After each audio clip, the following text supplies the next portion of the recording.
સુરતમાં વીવર્સ પરામર્શ સંમેલન યોજાયું. ટેક્સટાઇલ ઉદ્યોગને વૈશ્વિક બજારમાં નવી ઊંચાઈઓ અપાવશે નાયબ મુખ્યમંત્રી હર્ષ સંઘવી. સુરત. ટેક્સટાઇલ ઉદ્યોગના ટકાઉ વિકાસ, આધુનિકીકરણ અને વૈશ્વિક સ્પર્ધામાં સુરતની આગવી ઓળખ વધુ મજબૂત બનાવવા સણિયા હેમાદ ખાતે સિક્યોર એરજેટ વીવર્સ એસોસિએશન દ્વારા વીવર્સ પરામર્શ સંમેલન યોજાયું. કાર્યક્રમમાં નાયબ મુખ્યમંત્રી હર્ષ સંઘવી મુખ્ય અતિથિ તરીકે ઉપસ્થિત રહ્યા હતા. નાયબ મુખ્યમંત્રી હર્ષ સંઘવીએ જણાવ્યું હતું કે ગુજરાતના ઉદ્યોગકારોની સાહસિકતા અને નવી ટેકનોલોજી અપનાવવાની ક્ષમતાએ સુરતને વિશ્વના અગ્રણી ટેક્સટાઇલ કેન્દ્રોમાં સ્થાન અપાવ્યું છે. હાલમાં સુરતમાં અંદાજે 30,000 એરજેટ લૂમ્સ મશીનો કાર્યરત છે અને આગામી સમયમાં વધુ 10થી 15,000 નવા એરજેટ લૂમ્સ શરૂ થવાની સંભાવના છે, જેના કારણે ઉત્પાદન અને રોજગારીમાં નોંધપાત્ર વધારો થશે. તેમણે ઉદ્યોગકારોને પર્યાવરણ મૈત્રી, ઉચ્ચ ગુણવત્તાયુક્ત અને વેલ્યુ એડિશન આધારિત ઉત્પાદનો પર ભાર મૂકવા અનુરોધ કરતા જણાવ્યું હતું કે વૈશ્વિક બજારમાં ટકી રહેવા ગુણવત્તા અને નવીનતા અનિવાર્ય છે. રાજ્ય સરકાર ટેક્સટાઇલ ઉદ્યોગને તમામ જરૂરી સહયોગ આપવા પ્રતિબદ્ધ છે. શ્રી સંઘવીએ જણાવ્યું કે ટેક્સટાઇલ પોલિસી હેઠળ 1 વર્ષમાં રાજ્યના વેપારીઓને ₹8,000 કરોડની સહાય ચૂકવવામાં આવી છે. એમએસએમઈ હેઠળ મંજૂરી પ્રક્રિયા ઝડપી બનાવવામાં આવી છે અને આગામી સમયમાં વધુ વેપારીઓને ઇન્સેન્ટિવ સીધું બેંક ખાતામાં જમા થાય તેવી વ્યવસ્થા અમલમાં મૂકવામાં આવશે. તેમણે જણાવ્યું કે પીએમ મિત્રા પાર્કના વિકાસથી દક્ષિણ ગુજરાતમાં વિશ્વસ્તરીય ટેક્સટાઇલ ઇકોસિસ્ટમ ઊભી થશે. સાથે જ ઉદ્યોગકારોને ગાર્મેન્ટિંગ અને વેલ્યુ એડિશન ક્ષેત્રે આગળ વધવા અપીલ કરતા તેમણે વિશ્વાસ વ્યક્ત કર્યો કે સુરત અને દક્ષિણ ગુજરાત દેશનું સૌથી મોટું ગાર્મેન્ટિંગ હબ બનશે. આ પરામર્શ સંમેલનનો મુખ્ય હેતુ એરજેટ લૂમ્સ ઉદ્યોગના વિસ્તારણ, નવી ટેકનોલોજીના સ્વીકાર અને કાપડ ઉદ્યોગમાં વેલ્યુ એડિશન વધારી સુરતને વૈશ્વિક ટેક્સટાઇલ બજારમાં વધુ મજબૂત સ્થાન અપાવવાનો રહ્યો હતો.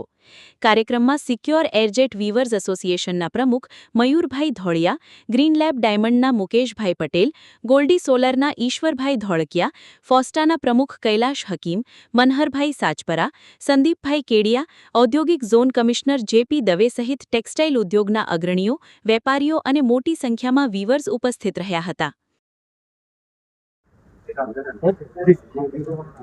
મારું નામ મયુર ધોળિયા છે, president સાવા secure એરજેટ weavers association Surat.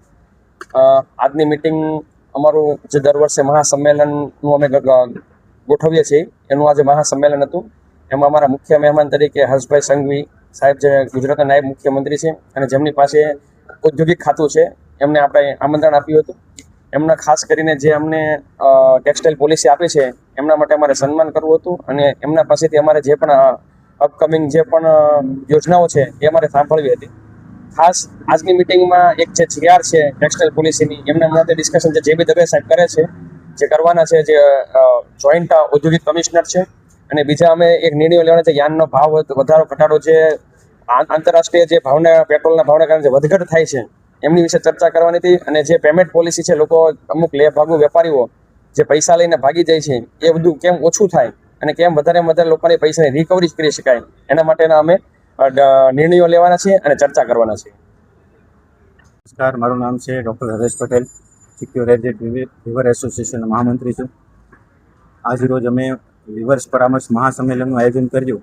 આ મહાસંમેલનની અંદર અમારો મેઇન મુદ્દો હતો કે જે રીતે અત્યારે એરજેટનું પ્રોડક્શન વધી રહ્યું છે, એરજેટમાં જે રીતે કોમ્પિટિશન વધી રહી છે, તો એમાં અમે બધા જ વીવરો એકસાથે એક પ્લેટફોર્મ ઉપર આવી અને કઈ રીતે એકબીજાને હેલ્પફુલ થઈ શકીએ, કઈ રીતે અમે જે યાનમાં અસામાન્ય વધારો થઈ રહ્યો છે તો એમાં અમે કઈ રીતે ટેકો આપી શકીએ, અને સાથે સાથે પેમેન્ટનું જે સોલ્યુશન માટેની અમારી જે કમિટી છે એ કઈ રીતે વીવર્સના હિતમાં કામ કરી શકે એ માટે આજે અમે મહાસંમેલનનું આયોજન કર્યું હતું. Thank you.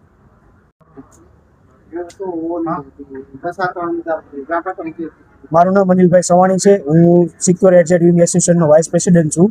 આજે અમારું જે મહાસંમેલનનું આયોજન થયેલું હતું એમાં અમે અમુક નિર્ણયો અને અમુક પરામર્શ કરેલ છે. એમાં યાનનો જે વધારો ભાવમાં આવે છે એના માટે અમે ચર્ચા કરી અને એમાં કઈ રીતના કંટ્રોલ આપણે લાવી શકીએ, અને અમે અમારા વ્યુઅરને થોડુંક એમાં કોસ્ટિંગ બાબતે પણ નોલેજ આપ્યું કે ભાઈ યાનનો વધારો આવે છે તો સામે કોસ્ટિંગ પણ વધે છે, છતાં ઓવર પ્રોડક્શન જે થઈ રહ્યું છે અત્યારે એના કારણે અમને કોસ્ટિંગ પ્લસ આવે છે, છતાં અમને પ્રોપર કોઈ બી ફેબ્રિકનો રેટ મળતો નથી.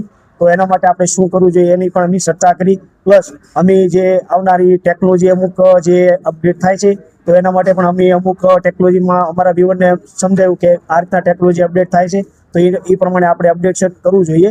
અને બીજા અમુક અમારો સ્ટોકને એ કઈ રીતના આપણે કરવું અને કઈ રીતના આપણે મશીન લગાવવા અને મશીન માટે કેપિટલ કેટલું સાથે લઈને ચાલુ, તો એના માટે પણ અમે બધું ચર્ચાઓ થઈ છે.